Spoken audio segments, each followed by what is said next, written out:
한 주간 잘 지내셨죠? 네, 건강하게 또 다시 만나게 돼서 감사합니다. 네, 오늘 설교하기 전에 중요한 광고도 하겠지만, 앞으로 하겠지만, 제가 좀 당부드리고 싶은 거, 우리 교회 이제 설립 40주년, 지금 41주년을 이제 가고 있는데, 역사에 참 좀 늦은 감이 있지만 우리 교회 장로를 이렇게 세우게 됩니다. 이제 올해 2월 달에 선출을 하게 되는데 2월 말에 우리 성도들 기도 많이 하셔야 되겠어요. 그리고 장로는 이제 자세히 잘 뭘 준비를 해야 되는지 모르겠다 하는 분은 칼럼을 제가 써놨으니까 칼럼을 주의 깊게 차근차근 읽어보시고 후보가 되는 분이든 또 선출을 할 투표권을 가진 우리 교회에 입교한 세례 교인들, 등록한 세례 교인들은 기도하고 우리가 어떻게 준비를 해야 되는가 잘 보시고 하나님의 인도하심을 잘 이렇게 따라갈 수 있도록 돼야 되겠습니다. 4주간에 걸쳐서 제가 계속 칼럼을 올리겠습니다. 그리고 오늘 우리 말씀은 살렘 지체 첫 번째 한신 예배인데 예수님의 부르심이라는 제목입니다. 예수님의 부르심. 누가복음 이 본문 9장은 이제 예수님께서 12 제자를 세우시고 파송한다, 일터로 보내시는 그런 장면이 나오는데 여러분 읽어보시면 금방 내용은 이해는 쉽게 될 겁니다. 예수님이 제자를 부르시고 그 다음에 능력을 주시고 또 구체적으로 이 사역을 나가서 할 때 어떤 주의를 해야 될 것인가 이런 것들을 좀 상세하게 이렇게 보내시고 그 다음에 이제 내가 너희를 이렇게 보내는 것이 이리떼들한테 양을 보내는 심정이다 그런 말씀을 하셨어요. 그러니까 이제 예수님의 복음을 위해서 사는 사람들이 이 세상에서 사는 것이 그렇게 만만한 건 아니다. 예수님이 이렇게 걱정하시는 것 우리가 금방 보게 됩니다. 근데 이 본문을 다룰 때 우리가 생각할 때 제일 먼저 구분해야 할 두 가지 부르심이 있습니다. 제목은 예수님의 부르심인데 이 부르심에는 두 가지 부르심이 있다. 첫 번째는 하나님 혹은 성령님 혹은 예수님이 성삼위 하나님께서 우리를 부르실 때 첫 번째는 우리를 자녀로 부르십니다. 자녀로 부르신다. 이것은 구원의 복음을 의미합니다. 우리가 신학적으로 이야기할 때는 칭의를 위한 부르심입니다. 그래서 가만히 있는 사람을 하나님께서 지명하여 세하야 나는 너를 의롭다고 하겠다. 나는 너를 나의 자녀로 삼겠다 하는 부르심입니다. 그리고 두 번째로는 제자로 부르심이 있습니다. 오늘 우리 본문은 이 두 번째에 해당이 되겠죠. 제자도와 소명을 이제 주시는 거예요. 하나님의 자녀들에게. 그래서 앞에는 칭의의 측면이 있다고 하면 이 두 번째 부르심은 행위와 하나님의 자녀로서의 소명, 열매의 측면이 된다 하는 겁니다.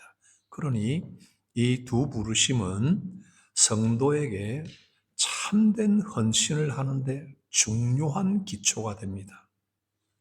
하나님의 자녀로 부르심을 받지 않은 사람은 제자로 부르심을 받을 수가 없고 아무리 흉내를 내도 그건 모래 위에 에펠탑을 쌓아놓는 거나 마찬가지예요. 그러니 하나님이 우리를 자녀로 부르시는 이 부르심을 우리가 명확하게 붙들고 있어야 된다 하는 겁니다. 이 둘을 혼동을 해버리면은 복음 이러면 그냥 도덕이 됩니다. 윤리가 되고 내가 착한 사람이 되고 무언가를 더 많이 반짝반짝 애를 써서 노력을 해야 된다 하는 쪽으로 갑니다. 예? 이게 섞여버리면은.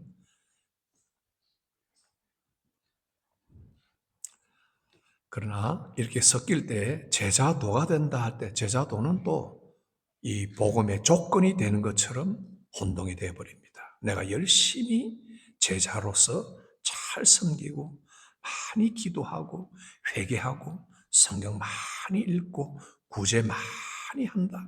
선행을 많이 한다는 이런 복음을 많이 전한다는 이런 제자도가 하나님의 자녀가 되는 조건으로 혼동이 되어 버린다. 나이스한 하나님의 자녀가 된다는 쪽으로 혼돈이 된 겁니다.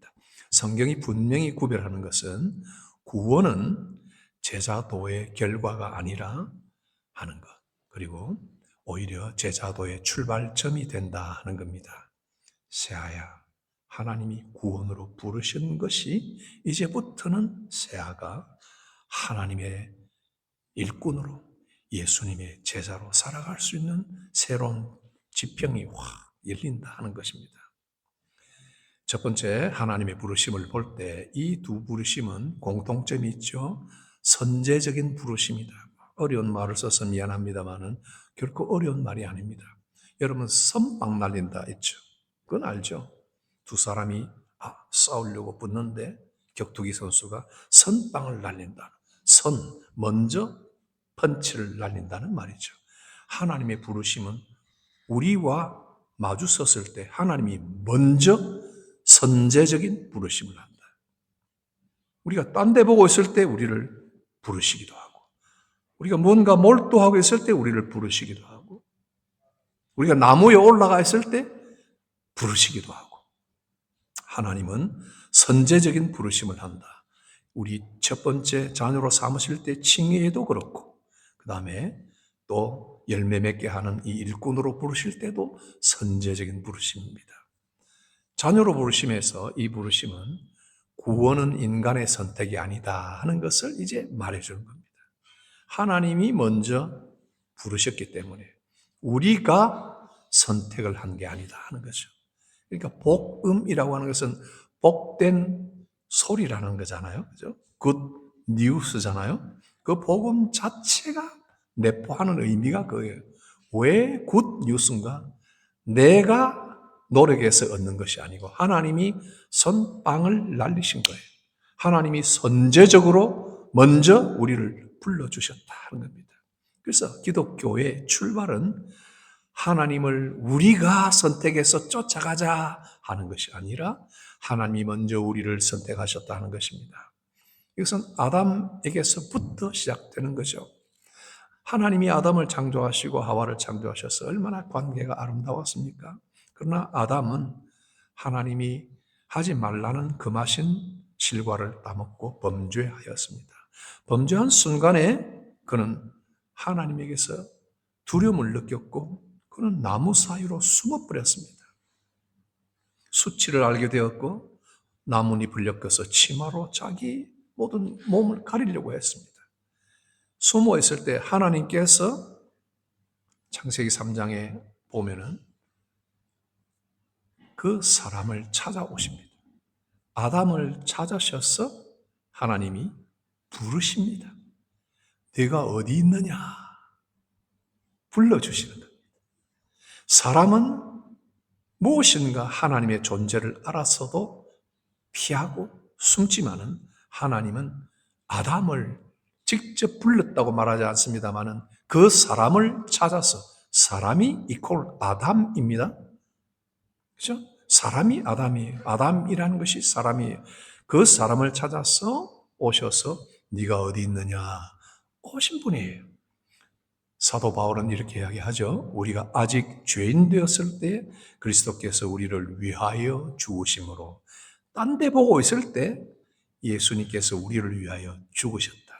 우리는 여전히 딴 데 보고 있을 때 하나님께서 이렇게 예수님이 십자가에 달리게 하심으로 우리에 대한 자기의 사랑을 확 다 disclose, 다 확증하여 보여주셨다. 에베소서 2장 8절 9절에도 너희가 그 은혜를 인하여 믿음으로 말미암아 구원을 받았으니 이것이 너희에게서 난 것이 아니요 하나님의 선물이라. 굿 뉴스죠. 선물이죠. 행위에서 난 것이 아니니 이는 누구든지 자랑하지 못하게 함이라. 로마서 3장 24절도 그리스도 예수 안에 있는 속량으로 말미암아 하나님의 은혜로 값없이 의롭다 하심을 얻은 자 되었다. 그냥 돌아서서 앉아 있는데 하나님이 이름을 부르시고 속량하시고 예수님을 통해서 우리의 사랑을, 우리에게 향한 사랑을 다 부어 확정해 주셨다는 겁니다. 여러분 신약의 삭개오 이름을 알죠? 삭개오. 그 삭개오는 여리고에 사는 사람인데 세리장입니다. 텍스 콜렉터 중에 헤드인데 이 사람은 굉장히 부자였다고 그랬어요. 근데 예수님에 대한 이야기를 들었어요. 예수님이 누구인지는 몰라요. 누구인지는 몰라요. 그래서 예수가 누구인지를 알아보려고 갔는데 자기는 키가 작아서 볼 수가 있어야지. 그래서 나무 위로 올라갔지 않습니까? 삭개오가 나무 위로 올라갔다. 우리 뽕나무라고 이야기하는데 뽕나무 위에 올라갔다. 왜 올라갔다고 그랬어요? 예수님을 모르니까 그가 누군지 알고자 하여 한번 가보자. 그때 예수님께서는 삭개오야 내려와라. 예수님은 이름을 알고 계셨죠. 그리고는 오늘 너희 집에 내가 갈게. 집으로 갑니다. 그 집에 들어가서는 예수님께서 오늘 구원이 이 집에 이르렀다. 삭개오 이 사람도 아브라함의 자손이다. 하나님의 자녀가 됐다. 하는 것을 선언을 하셔요. 프로클레임을 하셨어요. 그리고는 인자가 온 것은 예수님이 이 땅에 온 것은 잃어버린 이런 자를 찾아 구원하려 함이라 그랬습니다. 삭개오가 한 것은 뭡니까? 엄청난 노력을 했다고요? 나무 위로 올라갔지 않습니까? 체면을 무릅쓰고 올라갔지 않습니까? 삭개오도 뭔가 한 게 있죠? 삭개오가 집에 들어왔을 때 자기의 모든 재산을 절반을 나누어서 가난한 자들에게 나눠주겠습니다. 마음이 막 은혜가 충만했던 것 같아요. 예? 엄청난 부자가 절반을 나누었어. 그리고는 누구에게 잘못해서 막 토색했다. 누구에게 텍스를 막 이렇게 끌고 모은 사람이 있으면 찾아가서 4x, 4x, 4배로 다 갚아주겠습니다. 이래 이야기를 했다고 예수님이 그 다음에 구원을 주셨다고요? 아니에요. 삭개오가 예뻐서 구원을 준 게 아니고 이미 예수님이 삭개오야 내려와라 할 때부터 예수님이 지정하신 거예요. 왜냐하면 삭개오의 집에 들어갈 때 사람들이 뭐라고 하는지 아십니까? 뭇 사람들이 수군수군합니다. 예수가 죄인의 집에 들어간다. 한 그 말대로 죄인의 집에 들어갔습니다.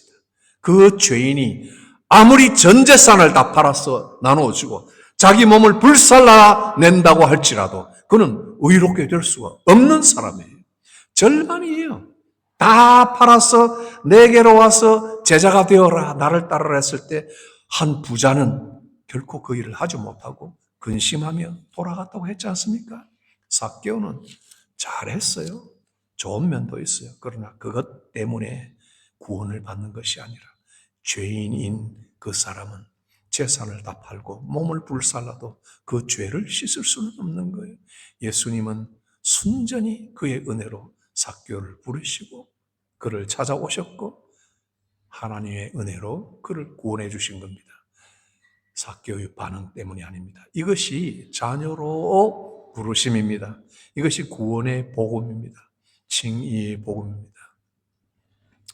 우리는 이것을 만약에 아직도 시원찮게 우리 자신을 알고 있으면 예수 믿는 신앙생활을 시작을 하지도 않은 겁니다. 아무리 여러분이 기도의 공을 쌓아서 금요일, 토요일, 주일 교회에서 철야를 하고 한 주일에 이틀씩 금식을 한다 할지라도 하나님의 이 자녀로의 부르심에 대한 마음에 응답이 없고 깨달음이 없으면 이것은 정말 시작이 안 된 것입니다. 하나님의 순전한 이 복음을 여러분들이 기억하시고 내게 이 복음을 통해서 내가 어떤 씨앗을 주셨나? 내게 이 희미한 불이 타고 있는가? 이것이 내 속에서 겨자씨만큼이라도 움틀대는 생명력으로 내게 있는가를 우리는 점검하고 하나님을 향해야 합니다. 그리고 두 번째 제자로의 부르심이 오늘 나옵니다. 여러분 오늘 헌신하시죠? 여러분 오늘 우리가 직분자를 뽑습니다. 모든 것이 다 이제 제자로의 부르심에 해당되는 겁니다. 오늘 보면 9장에 예수님이 제자를 부르시고 능력을 주시고 어떤 일을 할 것인가 타스크를 주시고 방편과 길을 다 안내해 주십니다. 선택 조건이 무엇입니까? 첫 번째 부르심과 똑같은 본질로서 두 번째 이 제자로의 부르심에도 명시된 조건은 없습니다.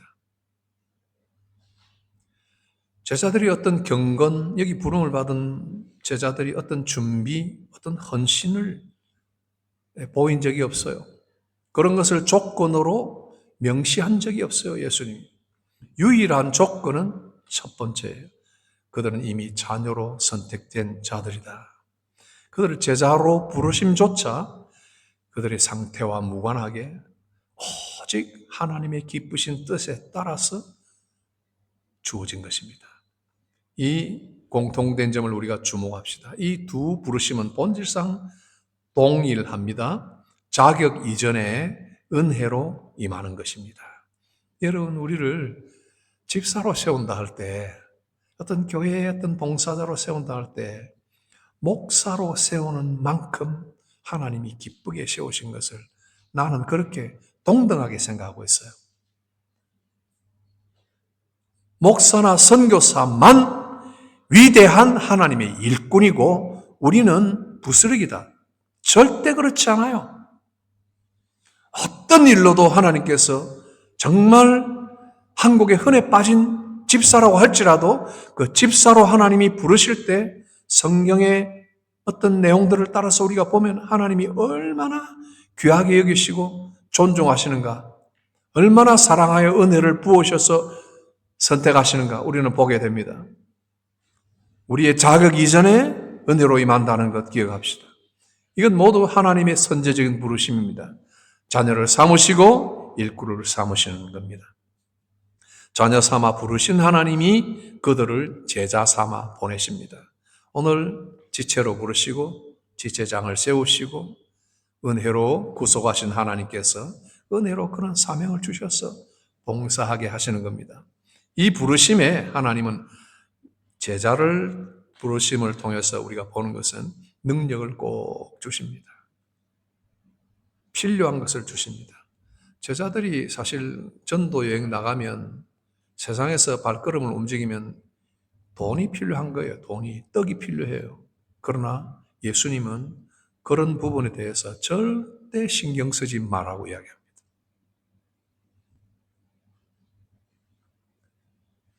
우리 하나님께 부름받은 성도들은 하나님의 일을 할 때 절대 거기에 주목할 것이 아니라 가장 자기가 무엇을 해야 할 것인가에 주목하라고 말씀하세요.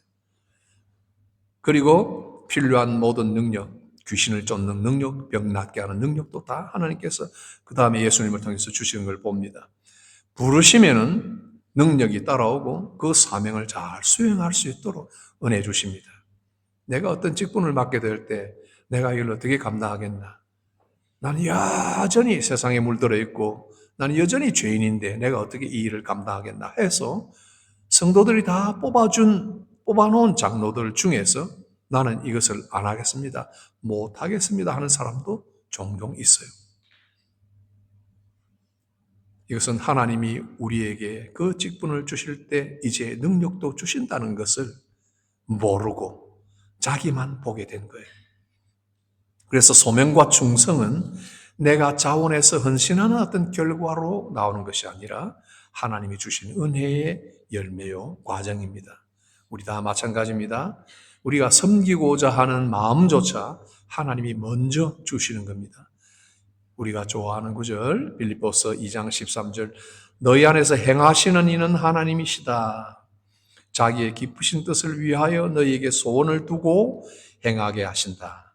하나님이 결코 강제로 억지로 하지 아니하시고 소원을 두시고 함께 동력하게 하신다는 내용입니다.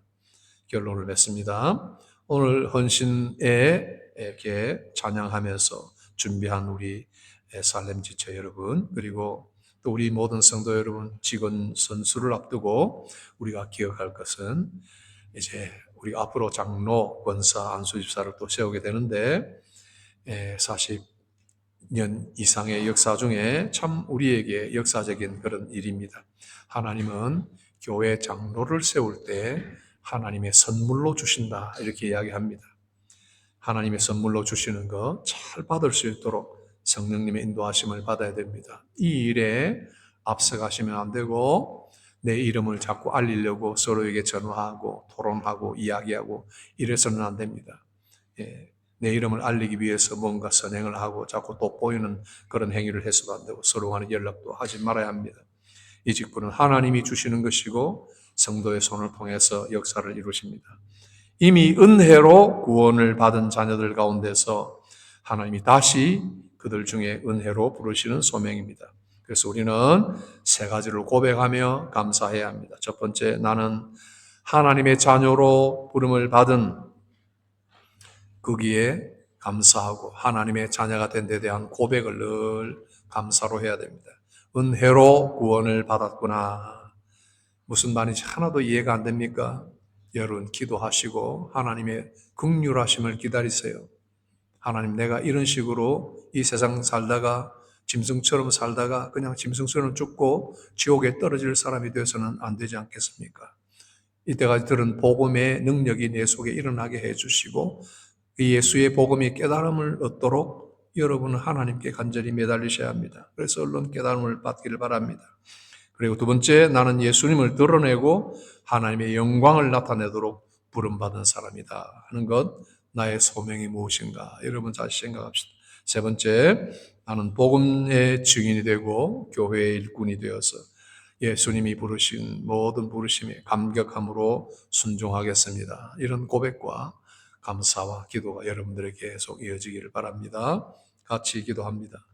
하나님 아버지, 오늘도 하나님의 여러 성경 말씀을 통해서 우리를 어떻게 불러 자녀로 삼으시며 어떻게 또 예수의 십자가를 지고 따라가는 또 제자가 될 수 있는지를 보여주셨습니다. 우리 교회가 생각하는 모든 일에 하나님이 앞서가시며 계획하시고 인도하시는 그 뜻을 충만히 베풀어 주옵소서. 우리 모든 성도들의 가슴 속에 성령이 충만하여 참으로 초대교회 같은 그런 은혜로운 직원 선출이 있도록 도우시고 오늘도 헌신하는 우리 살렘 지체에 하나님의 말할 수 없는 평강과 위로와 복이 넘치도록 도와주옵소서. 예수님 이름으로 기도합니다. 아멘.